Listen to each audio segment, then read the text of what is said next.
Usted me dicen cuando ya puedo iniciar. Bien. Bueno, soy Miguel Ángel Rebocio, soy psicólogo, profesor de ajedrez y colaborador de la Fundación de Iberoamérica Kasparov. Quería hablar sobre un nuevo paradigma que tiene que ver con el psicoanálisis y el ajedrez. El psicoanálisis, voy a empezar a definir un poco de qué se trata y por qué esta conjunción con el ajedrez. Podría tomar un ejemplo del psicoanálisis que muchos tal vez conozcan, que es el ejemplo del iceberg, un témpano en el océano. De esta manera puedo graficar que un témpano sobre la superficie solamente se ve un 20%. Y hay un 80% que permanece por debajo de ella. De hecho, esto sería la parte denominada inconsciente, de la parte que la conciencia no tiene acceso. ¿Y cómo se manifiesta? Por ahí la cuestión sería esta parte inconsciente.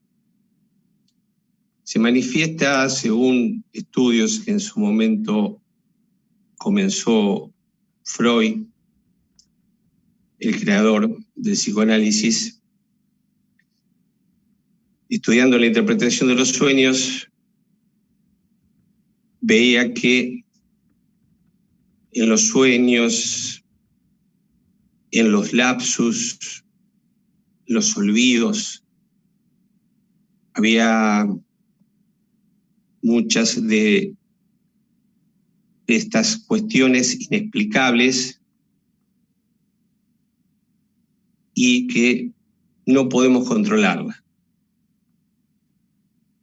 El inconsciente, a diferencia del tiempo que tenemos cronológico, habitual en la vida diaria, no tiene esa temporalidad, esa cuestión de tiempo y espacio.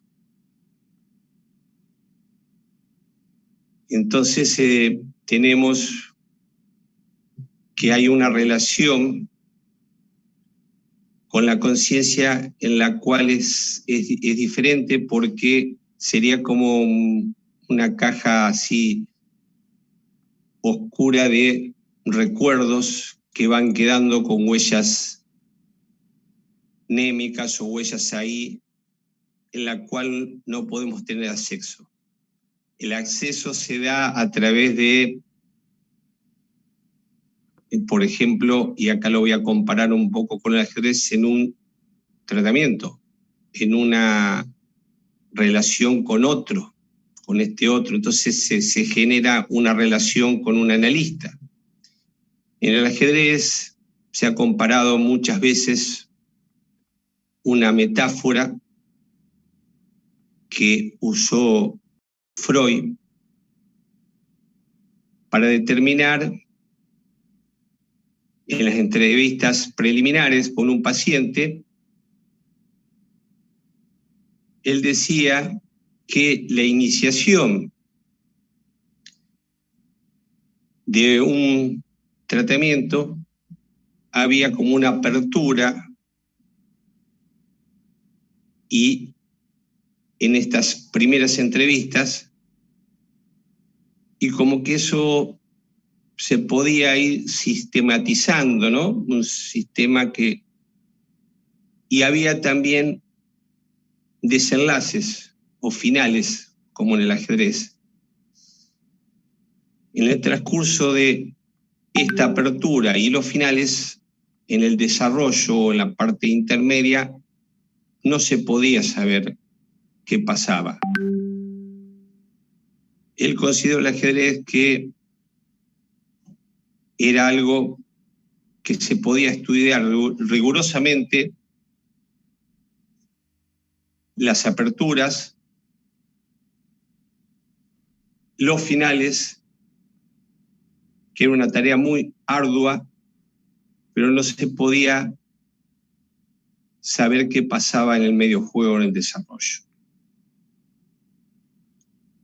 Después, en este recorrido, si me voy a Ruben Fine, otro psicoanalista y un gran jugador de ajedrez, él también habla sobre esta cuestión del inconsciente, de qué pasa con los jugadores. Él habla de un gran ego por parte de muchos jugadores de ajedrez, hace un estudio del jugador de ajedrez muy interesante. Y todo esto que les vengo comentando, yo lo empecé a ver en mis años de estudio, en los 80, y empezar a investigar esta relación del psicoanálisis con el ajedrez. ¿Y a qué voy con todo esto? Que la cuestión es que yo veo y he visto, estudiando diferentes carreras y corrientes, y actualmente hay una moda o está en boga todo lo que es neurociencias. También he incursionado en la neuropsicología, que me parece muy interesante. A pesar de que hay métodos muy modernos de abordar lo que es tan difícil de llegar a comprender, que es la mente, el cerebro, es inacabable como el ajedrez se va profundizando en toda esta tarea. Igualmente yo creo que hay que combinar determinadas cuestiones, como por ejemplo, nosotros sabemos que el ajedrez, se ha hablado muchas veces que tiene más de... Bueno, para poder hablar.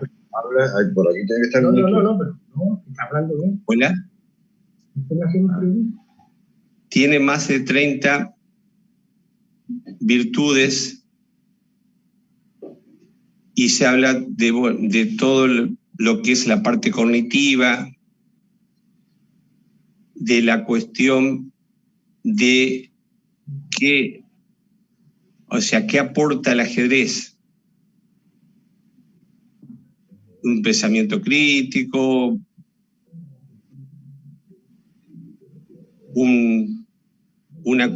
toda una cuestión que tiene que ver, todas estas virtudes que tienen que ver solamente con la parte cognitiva.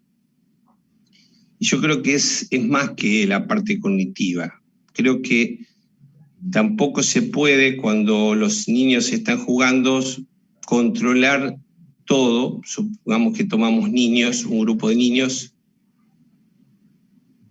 controlar todo lo que sucede en una partida, como tampoco se puede controlar todo lo que sucede en la vida. Porque hay cuestiones que son inconscientes. ¿Por qué el hombre, como dice un dicho, comete el mismo error varias veces, tropieza con la misma piedra más de una vez? ¿Por qué esta compulsión a repetir los mismos errores? Porque no se puede descartar que hay algo inconsciente. Ha habido muchas controversias con respecto a esto, pero hay psicoanalistas post-freudianos, post-lacanianos, y creo que la cuestión es dar una vuelta de tuerca más importante y poder, como en el ajedrez, combinar diferentes saberes. Y tener en cuenta que en el tablero de ajedrez hay un espacio lúdico en la cual se encuentran dos niños o dos rivales o dos personas compartiendo este espacio. Si lo tomo de los niños, que me interesa fundamentalmente porque justamente con lo que también habla el inconsciente de que el discurso psicoanalítico habla que los 6 primeros años, y los han dicho varias teorías de la psicología, son los más importantes, porque es tomando como un ordenador, cuando nos presentan un ordenador y tenemos en nuestras manos, está en cero, ¿no? Perdón. Está en cero, y entonces es como que se va programando esto. Esto sucede en la vida de cualquier persona. Los primeros años el niño va aprendiendo, y creo que una de las cuestiones fundamentales por la cual va aprendiendo es a través del juego, a través de lo lúdico. Entonces, aquí hay una pregunta que muchas veces me han hecho y dicen: ¿a qué edad puede jugar un niño ajedrez? ¿A qué edad puede comenzar a jugar ajedrez? Puede haber una edad promedio que hoy se está dando, 4 años. También he tenido niños con los cuales he trabajado de 3 años. Podemos hablar de niños prodigios, de cómo medir la inteligencia, que el coeficiente intelectual, todas cuestiones relativas. Pero sí, es probable que a los 4 años, de acuerdo a mi experiencia, pueda empezar a un niño a jugar ajedrez. Lo que no se puede controlar es todo en la vida. Hay un imposible de controlar todo y de reeducar a una persona en forma total pensando que con la parte consciente lo vamos a delimitar todo y va a ser ya algo acabado. Es como decir que en el ajedrez está todo finalizado y en la mente tampoco está todo finalizado. Hoy, inteligencia artificial, que se ha visto en gran parte gracias al ajedrez, los ordenadores, hay una competencia de ordenadores y vemos que tampoco ha terminado el ajedrez. Tampoco va a terminar de conocerse por ahora, no sabemos de acá 100 años, 200, si la mente humana en algún momento se va a poder conocer totalmente. Yo pienso que no. De hecho, es una mente humana la que creó un ordenador y creó todo lo que está pasando hoy en la actualidad.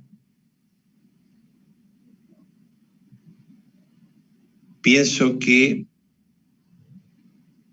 transmitir tanto los profesores como los maestros, como los educadores, tienen que transmitir a los niños que fundamentalmente hay un espacio lúdico, hay un tablero de ajedrez. Sí, se puede producir una batalla dentro de ese tablero, pero la forma de transmitir es a través del juego. De hecho, es un juego reglado, sí, es un juego que tiene reglas, pero que tiene su creatividad. Y acá está otra de las cuestiones: ¿dónde está la creatividad? ¿Dónde está la intuición? No la podemos palpar. No podemos palpar y tocar la creatividad y decir, acá está la creatividad en tal parte del cerebro, acá está la intuición en tal parte del cerebro. También sabemos esto de que hay 2 hemisferios que hoy se dice, ¿no? Y ya en la música ya se ha visto que hay una sinapsis eléctrica en las cuales los 2 hemisferios se conectan. Estos impulsos eléctricos, se dice que el ajedrez, de acuerdo a estudios hechos, facilita esta unión entre las 2 partes. todos estos estudios van avanzando. Lo que no, y quiero dejar en claro, no cometer el error de no tener en cuenta de que cuando un niño se sienta a jugar una partida de ajedrez, puede cometer errores. Lo puede cometer un gran maestro también de ajedrez. Lo puede cometer el campeón mundial de ajedrez. Porque no somos máquinas. Y esto es muy importante tener en cuenta porque yo veo diferentes conferencias, diferentes congresos, y siempre están poniendo y centrando la atención en la parte solamente cognitiva y en la parte consciente. Y dejan de ver que hay una parte que es inconsciente. Si no, no cometeríamos un error 2 veces. Entonces hay que ser, de alguna manera, con los niños, tener en cuenta que pasa esto y poder transmitirle a los niños es difícil. Y acompañarlos y tener un espacio lúdico en un tablero de ajedrez y que ellos puedan interactuar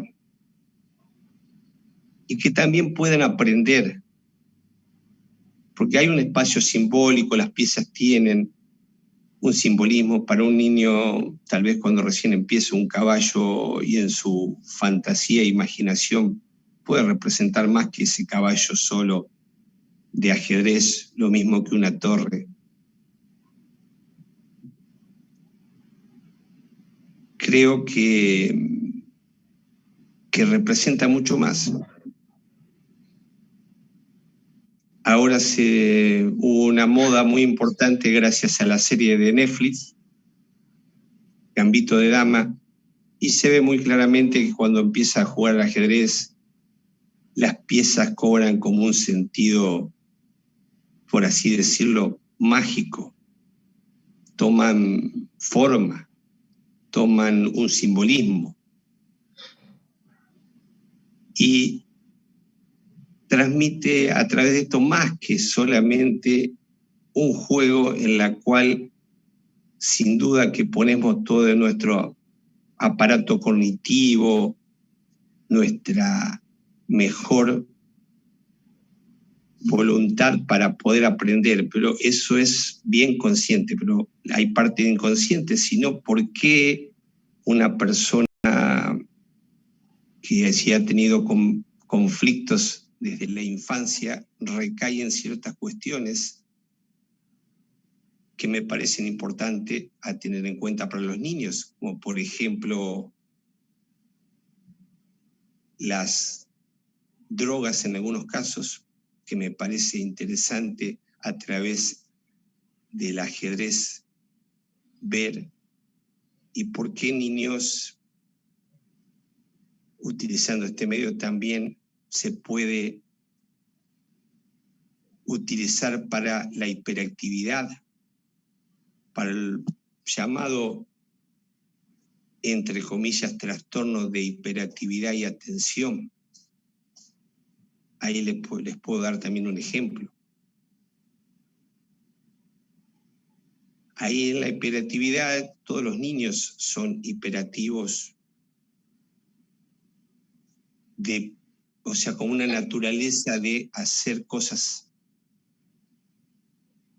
y tener una atención. No quita que haya otro tipo de hiperactividad que tenga que ver con un factor neurológico. Pero esta cuestión de la atención se ve cuando un niño tiene inconvenientes y que pueden ser familiares y se sienta en un tablero de ajedrez. ¿Y por qué se puede concentrar ahí? Es la pregunta. ¿Por qué se puede concentrar ahí, no en la escuela donde le dan tareas? ¿Qué pasa ahí? Esa es otra de las preguntas que me hago. Sí. Para todos los profesores, para todos los educadores, creo que tienen que tener en cuenta todas estas variables. No todo es cálculo, no todo es matemática, no todo es reeducación, no todo es cognitivo. Hay una parte que hay que tener en cuenta y hay que combinar, como en el ajedrez que se combinan, se habla de combinaciones, que las piezas juegan en conjunto y combinar saberes. Yo le quiero transmitir esto, que combinen saberes, que tengan en cuenta al niño, que tengan en cuenta si el niño está sufriendo y por qué viene y toma un espacio y por qué esta fascinación con el ajedrez. ¿Por qué la fascinación con el ajedrez? Hay algo que fascina y en todos los tiempos ha fascinado del ajedrez. Y creo que tiene que ver con la propia mente sobre cuestiones que todavía no podemos terminar de comprender. Porque si lo comprendiéramos todo, estaríamos en un nivel Dios, ¿no?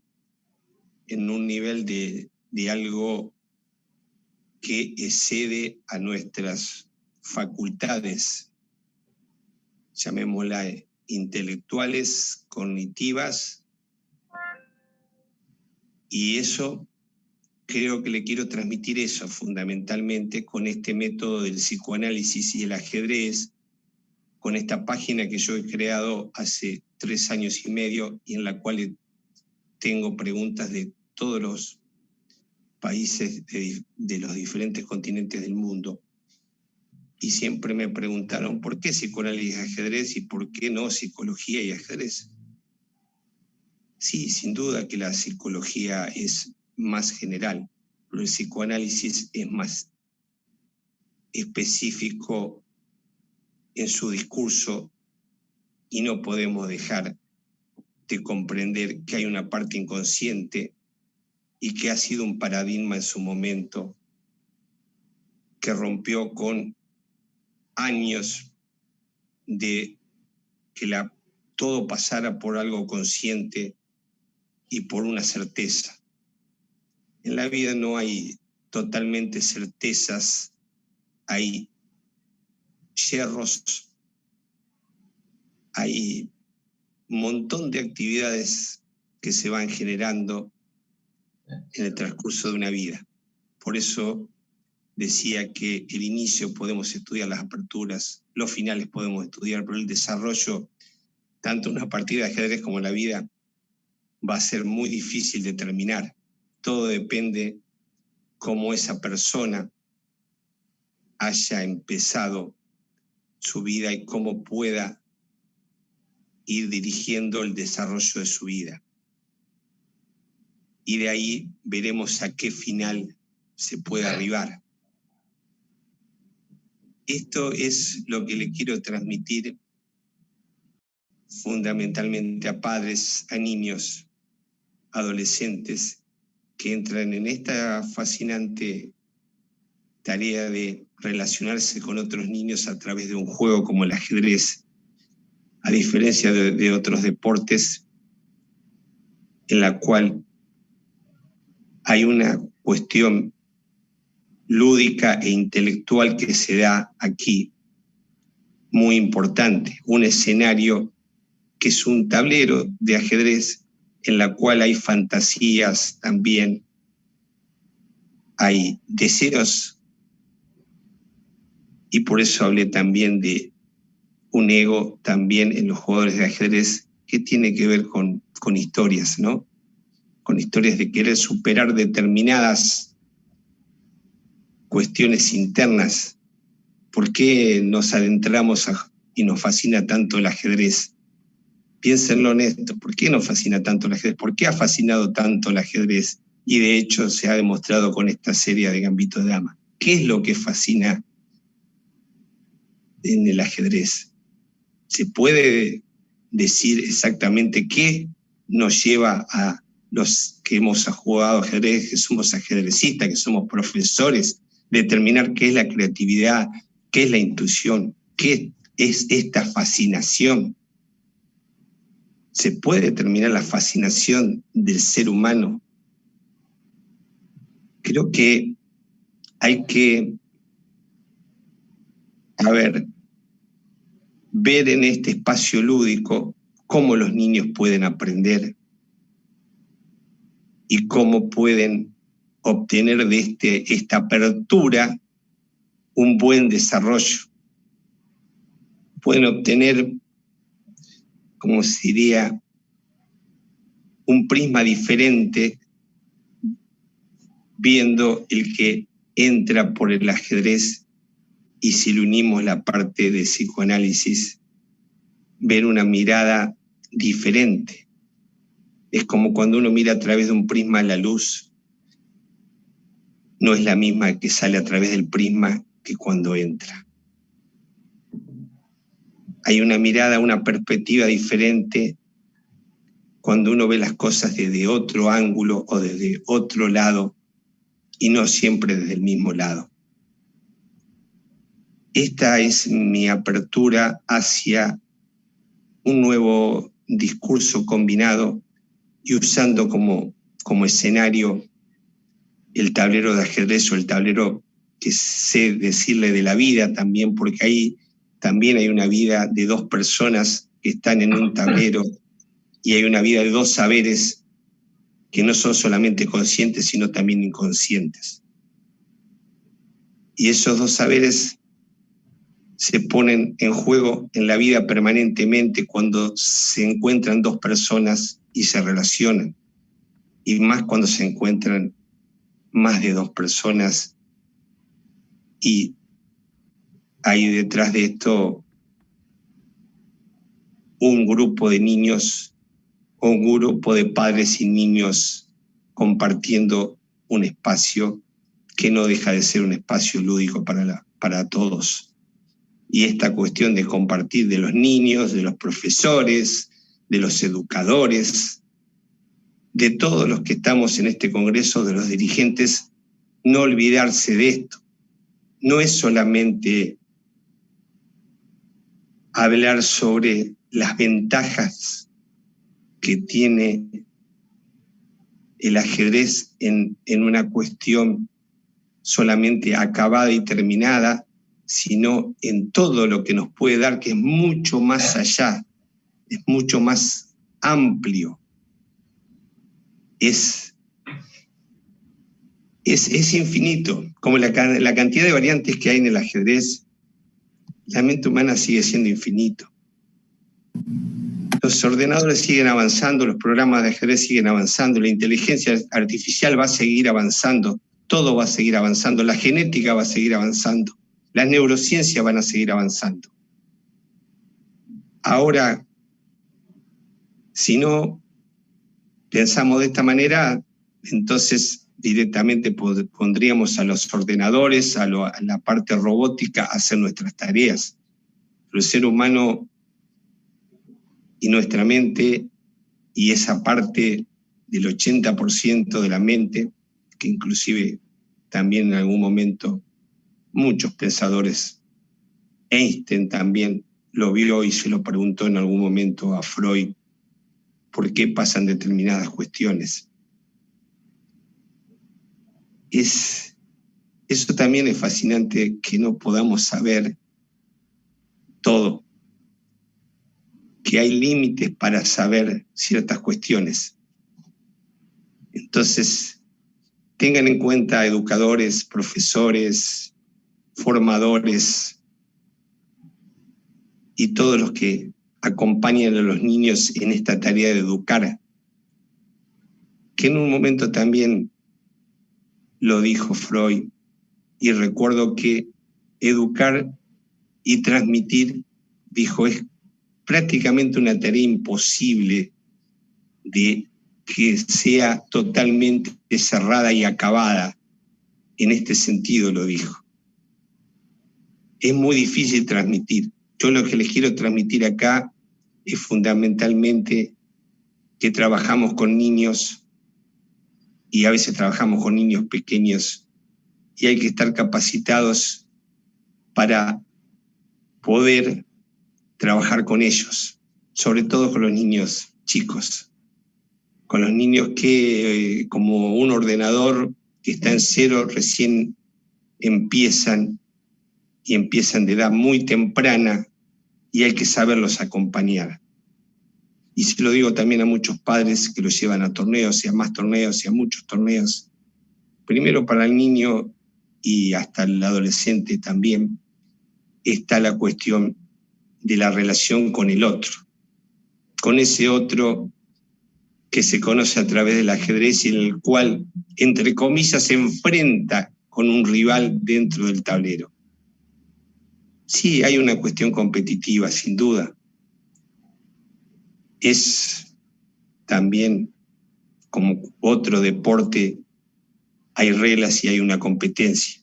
Pero más allá de la competencia, lo repito nuevamente, hay dos seres humanos, hay dos personalidades que se enfrentan ahí y que se relacionan. Hay dos saberes que son más allá de lo consciente, son inconscientes. Esto es lo que le quiero transmitir. Tengan en cuenta, y lo voy a decir por varias veces, a los profesores, que la tarea para educar no es solamente la competencia, va más allá de la competencia, va más allá de todo esto. Es más amplio. La vida en general es más amplia. Y si queremos mejores niños, mejores personas, mejores adolescentes, tengamos en cuenta que este es un medio realmente privilegiado al que puede entrar a jugar ajedrez y que le podamos transmitir valores, pero también le podamos transmitir que hay más allá de valores y que hay un espacio lúdico y que hay un montón de cosas que transmitirle y que todo en la vida no se puede calcular y que el tiempo es imposible de detener. Y todo eso en el ajedrez ocurre porque ahí también se juega con un tiempo, se juega con un reloj, y hay cuestiones internas, y hay angustias, y hay alegrías, y hay tristezas, y hay un montón de cosas que transmitir. Miguel, vamos finalizando para poder continuar con la otra experiencia. Bien, creo que la finalización se la estaba dando ya para que ustedes y todos piensen que hay algo más allá, como dije, de lo consciente y de lo acabado. Hay una cuestión que siempre se va a dar, que es una parte lúdica y un escenario lúdico que en la vida siempre se da, porque eso, cuando uno se relaciona con otra persona, con otra gente, es imposible que no se dé. Y hasta se da, y lo he visto en niños con grados de autismo que tienen un gran inconveniente para sociabilizar y también se da. Les pongo algo más extremo que el niño que puede jugar ajedrez sin ningún tipo de inconvenientes. Por eso también le hablé de hiperactividad y también se da. Y les puedo nombrar más casos, en Asperger y más casos. Esta es la idea. La idea es qué van a hacer los profesores, qué van a hacer los padres con estos. Piénsenlo, qué van a hacer con los niños que entran a jugar ajedrez o cualquier deporte. ¿Qué le van a transmitir? ¿Cómo se lo van a transmitir? Esta sería la idea que les quiero dejar, para que lo piensen. Ya está. Esta es mi exposición. Miguel, pueden preguntar lo que quieran. Gracias. Sí, pueden preguntarme. Miguel, muchas gracias. Le recordamos pues a todos que Miguel es colaborador de la Fundación Kasparov de Iberoamérica, es psicólogo deportivo, profesor de ajedrez, formador, investigador y conferencista. Miguel, muchas gracias por compartirnos tu experiencia de psicoanálisis y ajedrez, un nuevo paradigma. Nos pudiste dar ese recorrido de las profundidades de la mente, de cómo se puede cambiar la forma de vida y repensarla a través del ajedrez, y cómo también estamos haciendo ese cambio para el futuro de nuestros chicos. Que al final todos tenemos esa capacidad y desde que contemos con el acompañamiento podemos generar muy buenos cambios.